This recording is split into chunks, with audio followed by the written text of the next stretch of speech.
کے ساتھ ساتھ رات بھر جب شبنم گرے تو اس کے قطرے سبزے پر ہر طرف موتیوں کے ماند بکھرے پڑے تھے، اور یہ نظارہ شاعر کو اتنا حسین لگ رہا تھا کہ گویا زمرد ایک قیمتی پتھر ہرے رنگ کا موتیوں کو کسی نے بکھیر دیا ہو۔ اس خوبصورت منظر کو دیکھ کر نظر ادھر سے ہٹ نہیں رہی تھی، اور بیاباں سے جو ہوا آ رہی تھی اس کی وجہ سے کلیوں کے چٹکنے کی آواز بھی سنائی دے رہی تھی۔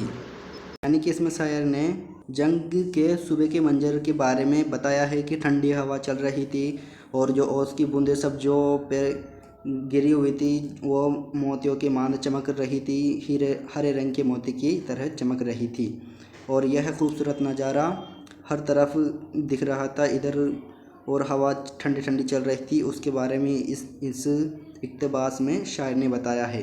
تو تجزیہ دیکھتے ہیں ہم اس کا وشیش۔ یہ بند مزدس کے فارم میں ہے۔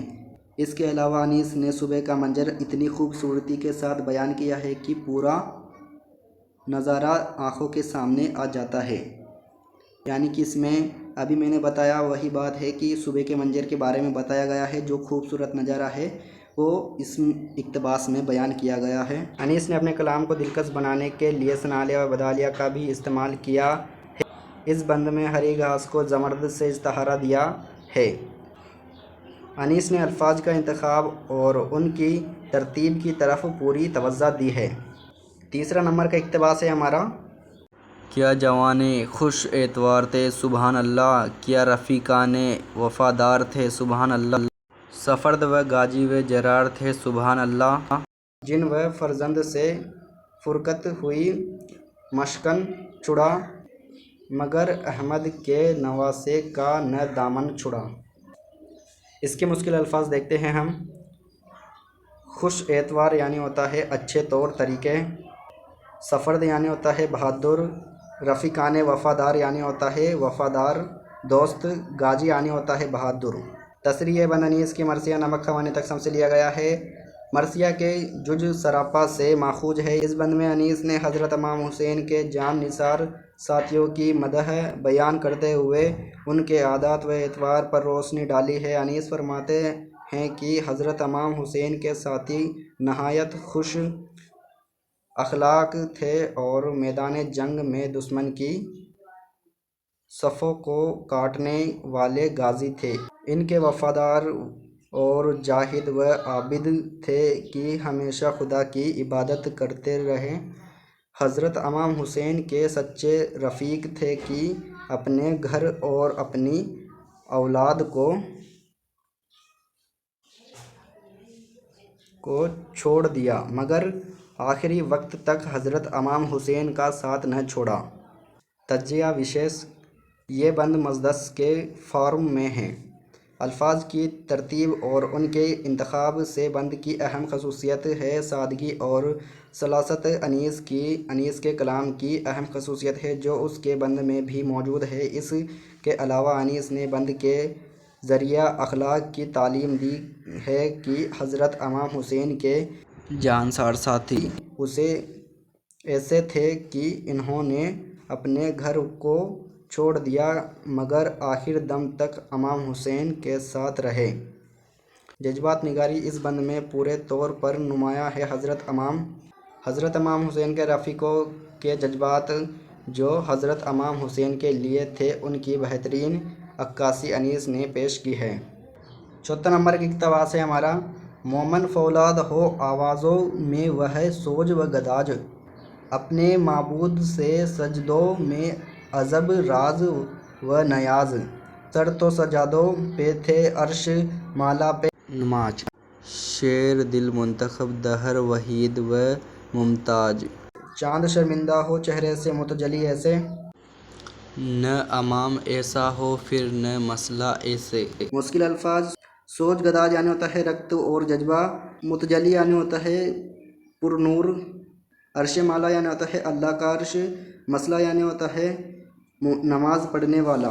تصریح یہ بند انیس کے مرثیہ نمک خوانے تقسیم سے لیا گیا ہے۔ اس بند میں انیس نے حضرت امام حسین کے ساتھیوں کے جذبے اور شوق عبادت کے بارے میں کہا ہے کہ ان کی پرسوج آوازوں سے سخت چیزیں لوہا بھی موم ہو جاتا ہے۔ وہ خدا سے بڑے شوق سے دعا کرتے ہیں کہ نماز میں اتنی گہرائی ہے کہ وہ سیدھے خدا کی حضور سرما رہا ہے، ایسے عبادت گزار اس کے بعد پیدا نہیں ہو سکتے۔ یعنی کہ اس میں نماز کے بارے میں، عبادت کے بارے میں بتایا ہے، اور اس کا تجزیہ یعنی وشیش دیکھتے ہیں ہم۔ یہ بند مزدست کے فارم میں ہیں۔ انیس نے اپنے کلام کو دلکش بنانے کے لیے صناعیہ و بدالیہ کا بہترین انتخاب کیا ہے۔ اس مثال کے طور پر حضرت امام حسین کے ساتھیوں کے چیزوں کو چاند سے بھی زیادہ خوبصورت بتایا ہے۔ اس کے علاوہ جذبات کی بہترین عکاسی اس بند کی اہم خصوصیت ہے۔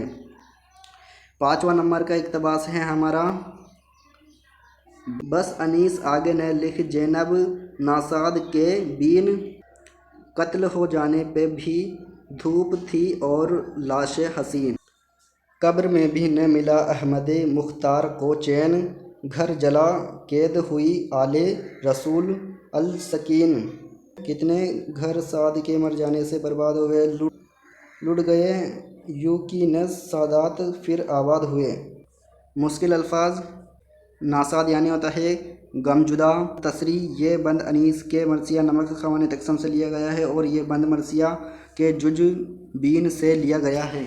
حضرت حسین کی شہادت کے بعد انیس غمزدہ حضرت زینب کے حالات بیان کرتے ہوئے کہہ رہے ہیں کہ اب غمزدہ زینب کے رونے کا بیان نہ کرو، کیونکہ شہادت کے بعد بھی حضرت امام حسین کی لاش دھوپ میں تھی، اور اس حالت کو دیکھ کر احمد مختار نبی کریم صلی اللہ علیہ وسلم کو بھی قبر میں سکون نہ ملا، کیونکہ آل رسول امام حسین کی شہادت کے بعد قید ہو گئے تھے۔